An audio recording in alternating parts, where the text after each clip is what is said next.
What is up guys, my name is Alan and welcome back to the channel. In today's video we're going to be checking out Virtual Drift Championship Round 2, Wall Stadium, my most controversial event yet as a sim drifter. Let's check it out. For Round 2 of Virtual Drift Championship we visit Wall Stadium Speedway, a track layout that hasn't been on the VDC calendar for over a year now, and it's been nice to see it back. The new updated version of Wall Stadium has been updated by Joka Design, who is a good buddy of mine who actually modelled the Pro Drift Academy S15s for us.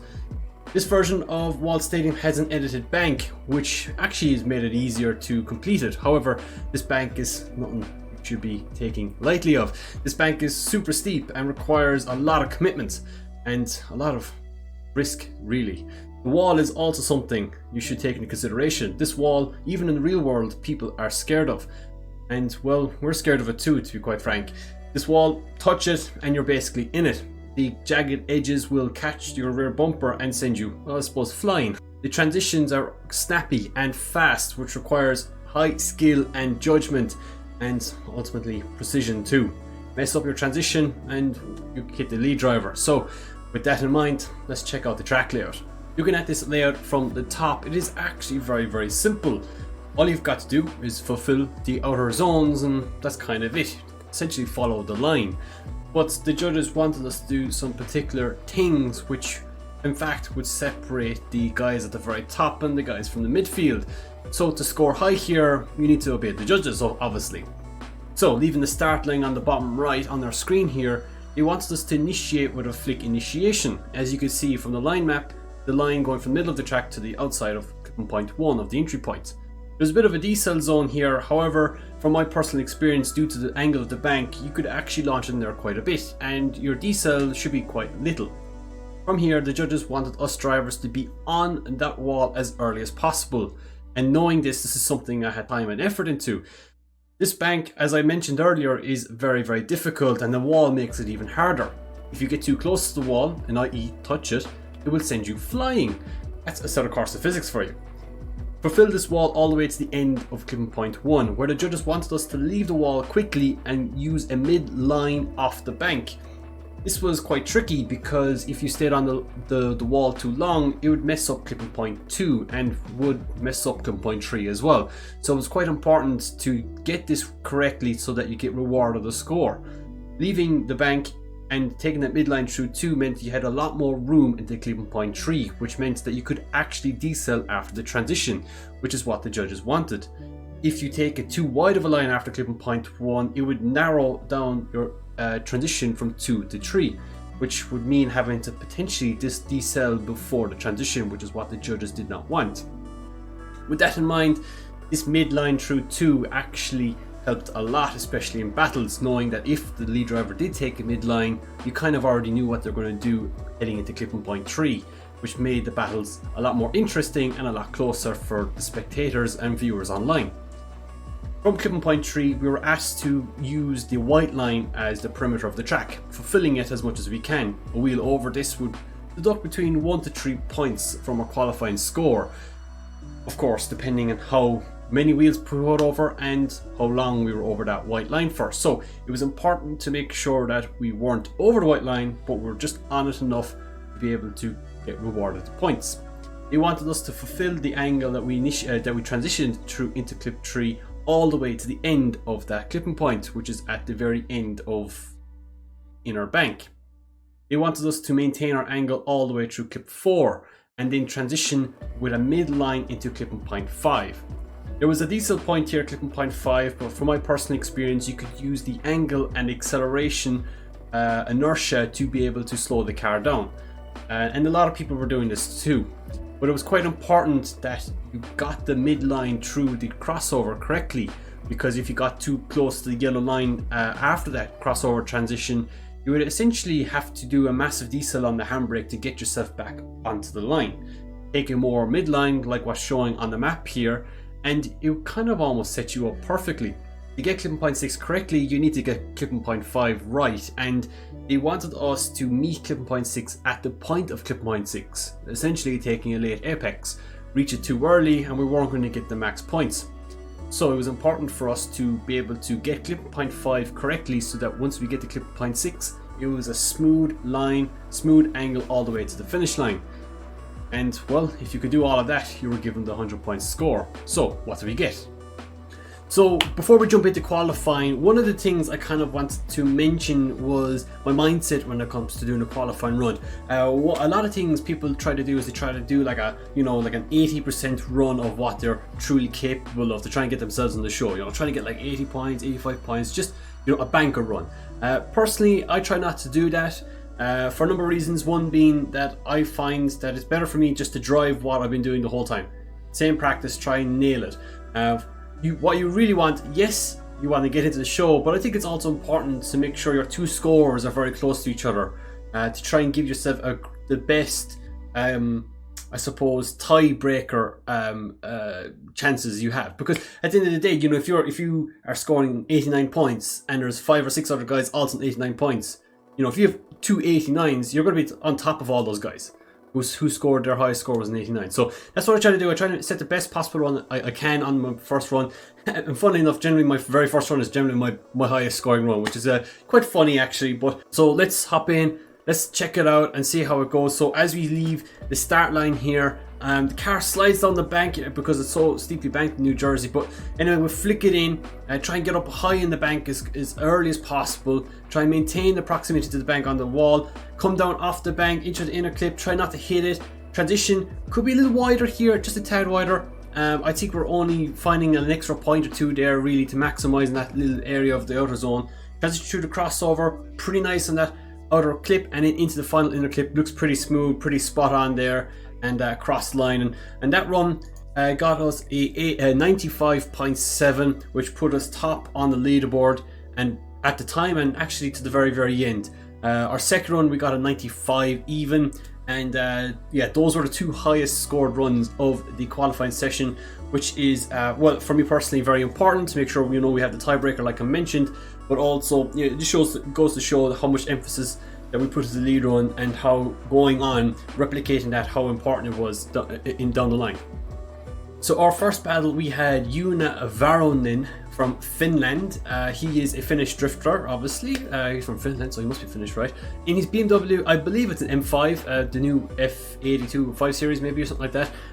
Pretty cool car, really big car, so you have to be concerned with that when you're chasing, not to get too deep on the front door, because you have, like 4 buses to try and transition behind them to give enough time. So trying to aim and chase this particular car requires a different mental game and a different kind of technique to tandem with. So that was one thing I was kind of concerned about, and you'll see that later in my chase run. With my lead run, all I had to do was just do the perfect lead run I did earlier, and yeah, fling it onto the bank. You can see the wing hanging over the wall, initiation still over the wall right there, so really deep on the bank. But Joona is right there with us. Transition through the inner clipping point onto the outer zone, again right onto the white line. But look at Vernon, he's right there, quite shallow angle chasing behind us, but he's still there. Transition over the crossover, again pretty decent lead run for myself. I think it's almost perfect. Vernon right there on the door all the way to the finish line, and pretty awesome chase run from Joona there. It's quite obvious he was right on us from the get-go, but we did leave the door open for him, and I think as a lead driver, that's important to recognize that, when you're opening up that door to the chase driver to allow him to close up and to really give the best chase run, because of your lead run being so strong. The chase run, sometimes you don't actually have to push as hard in the chase run to be able to get the win. The judges in VDC, they're very adamant on having the perfect lead line, and I think they were really happy with that lead line, because in their discussion or explaining the run afterwards, they actually had mentioned that my lead line was the best lead line they had seen all day, even higher, would have scored higher than my qualifying run. So that was very positive to hear at the time, but I think it's important to know that going into this chase run, because technically speaking, I didn't have to drive as hard, because worst case scenario, it would have been a one more time. So as we hop into this chase run right here, as you can see, Vernon slides down the line, but we do a nice flick initiation behind him onto the bank. See straight away, Joona not as high on the bank, closes up to the bank at the end, but again not as close to the bank as we were. We transition through the inner clipping point. Again, could be a little wider on the white lines, quite similar to us, but I'm actually matching his angle through this crossover point right here. transitioning back across, pretty nice. The size of the BMW is huge compared to the S15, it's nuts. And yeah, across the finish line, could be a little bit closer there, but I think we did pretty decent chase run regardless. Again, like I mentioned, I think our lead line won that battle. It was the judges said it was very, very strong, and I think you can, if you compare lead to lead, you can kind of obviously see that I took a lot more risk. I put a lot more effort to put it onto the wall, and I took the risk and potentially could have crashed more likely than what Jona did in his lead run. So, and I think that's why the judges awarded us the win and moving on to the top 16. So for top 16, we were up against Tikhon Pilecki. So that was kind of a surprise for me. Tikhon qualifying, I believe, was 16th. Only qualified 16th because he was on a tiebreaker with the guys up down as far as, I believe, 20th or 21st or something like that. So a lot of guys in the same score in the mid pack of the top 32. Quite unlike Tikhon to be that quite low qualifying, but it was important, I think, this run to make sure, or this battle, it was important this event to make sure you got the highest possible score in qualifying and really maximize what the judges wanted. So going into this battle, it was not what I wanted to do. I didn't want to meet Tikhon this early. This was the championship lead decider essentially. You know, Tikhon currently leading the championship at this point. In the stage of competition with 103 points, and we were in second with like 80, nearly 90 points or something like that. So there was a 10 to 15 point gap between us in the championship. So it was quite important that we got the win here to keep our championship hopes alive.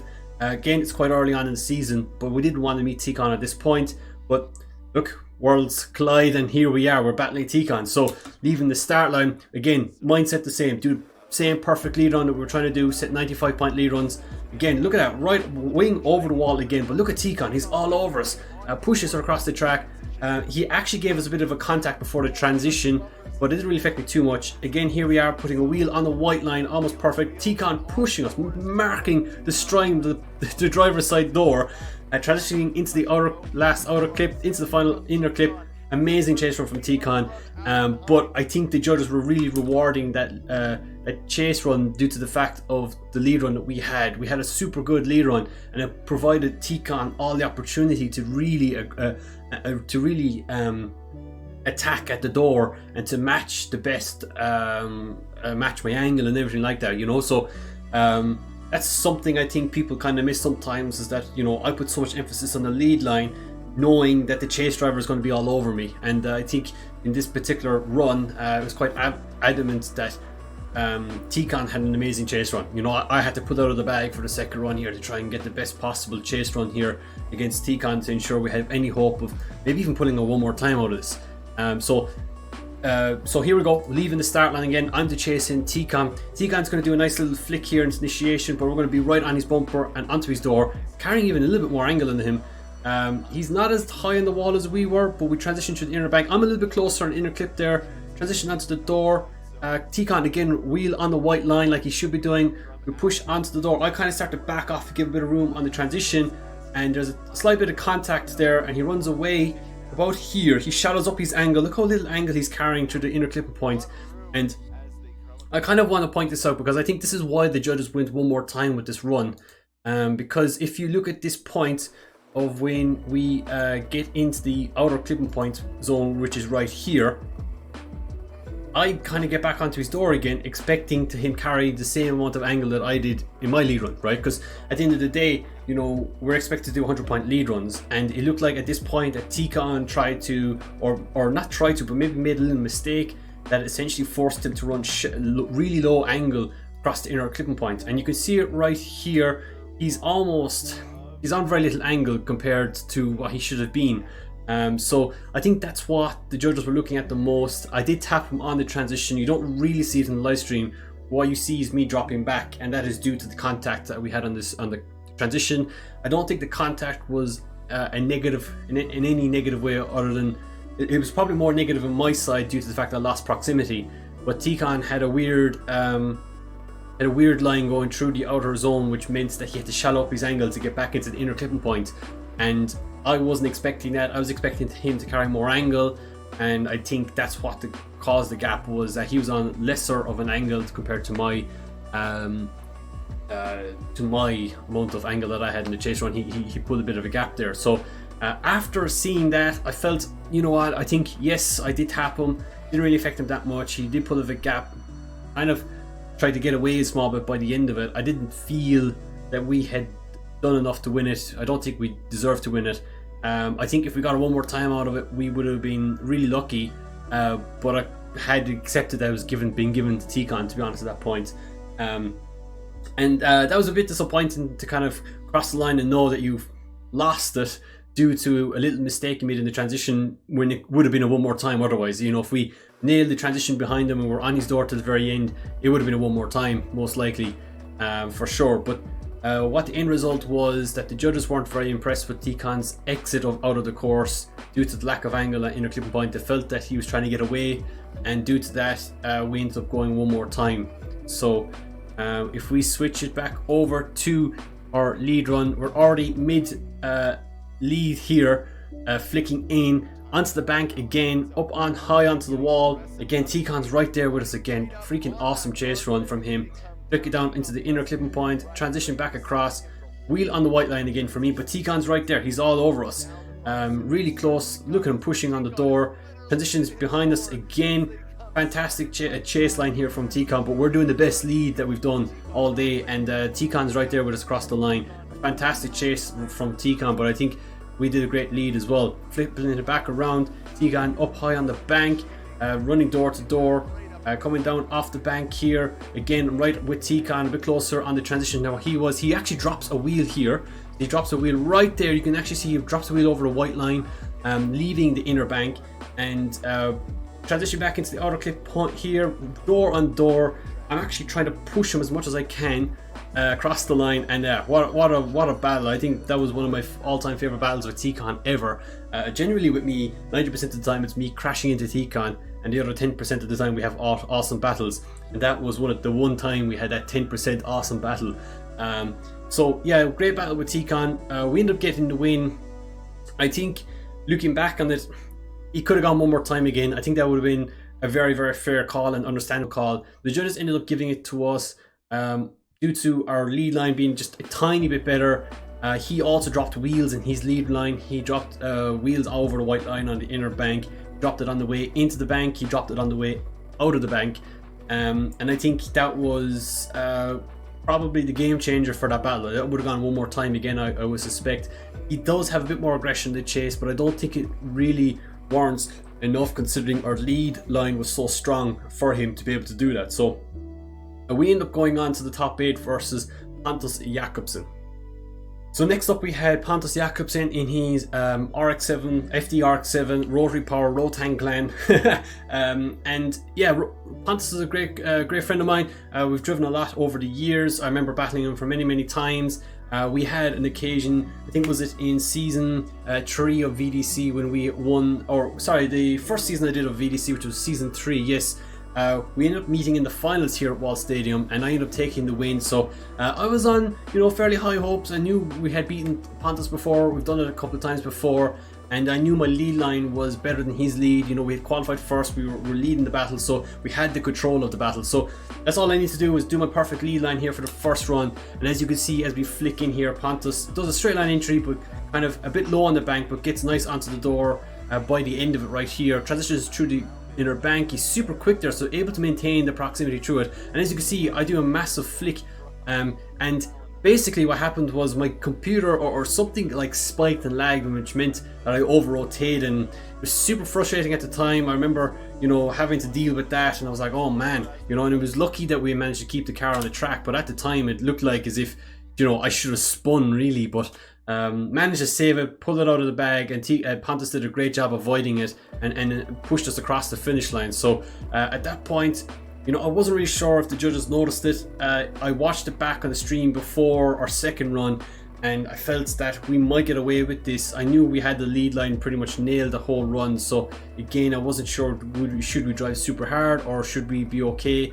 Reese Tatterson, who is my teammate, Project Academy teammate, was kind of saying to me, look Alan, it didn't look that bad, so, and I didn't want to risk it all and crash into him. So my chase run wasn't really my best of chase runs, should I say. As you can see, was as if we chase in, when we chase in here behind Pontus, he does a good job on the bank, not super close to the wall. He doesn't have to, I suppose, transition through the inner clipping point onto the outer zone. He drops 2 wheels, or definitely 1 wheel, drops another wheel there, coming to the crossover. We're there with him, but we're not doing the greatest of jobs, and we could get a bit closer. And coming across the line here, back onto his door, but he has a bit more speed leaving the exit of the track, and we end up being left across the finish line just a tad. So not the greatest of chase runs by me. I think I could have done a better job. Personally, I think looking back at it, just watching it there, I mean, personally, I felt it could have gone one more time. I mean, look, this is me just trying to find stuff, you know, as a racing car driver or whatever. You always don't want to blame yourself, right? But the transition, that weird transition that we had, that weird snap transition we had in the lead position wasn't ideal, was not what I had intended to do. And Pontus did a great job avoiding it. If there was contact, it probably would have been, or most likely, my fault. So I think that's how the judges were looking at it. And I think Pontus's lead wasn't the strongest. I think, you know, if we didn't have that weird flick, we would have been getting the win at that point. And, you know, Pontus dropped wheels as well in the outer zone. So, yeah, not the greatest of battles, really. Kind of sucks to lose to that one, but I kind of understand the call and I respect it. And, yeah, I'll have to make sure that my computer or whatever that happened, that weird spike of game skipping doesn't happen again. It was a bit disappointing to be fair. So yeah, that's kind of where it ended for us. Top 8, I suppose you could say 5th overall, because, you know, we have highest qualifier, we got in top 8, so 5th overall, and top 8 points, which I think gives us, it was a 48 points or something like that, which ends up keep putting us into 2nd place in the championship, remaining 2nd place in the championship. And yeah, not a bad round for us. Not the way I wanted to go. I felt like we had the pace to get a podium, if not the win, especially taking on TCOM. I think we were on for a good run there of battles. And yeah, it was certainly an interesting day. Definitely one of my most controversial days in the sim cockpit, and I suppose just in the cockpit in general, when it even comes to real life. So yeah, very interesting. So where do we end up in the championship race? Well, by the looks of it, we don't really change positions much at all. We still remain in 2nd place with now 147 points, with those 7 points for qualifying first really helping us out despite our top 8 finish. Tikon has moved down to 4th. Probably not the greatest event for him either. You know, being knocked out top 16 isn't going to help his championship race, but it's still all to play for.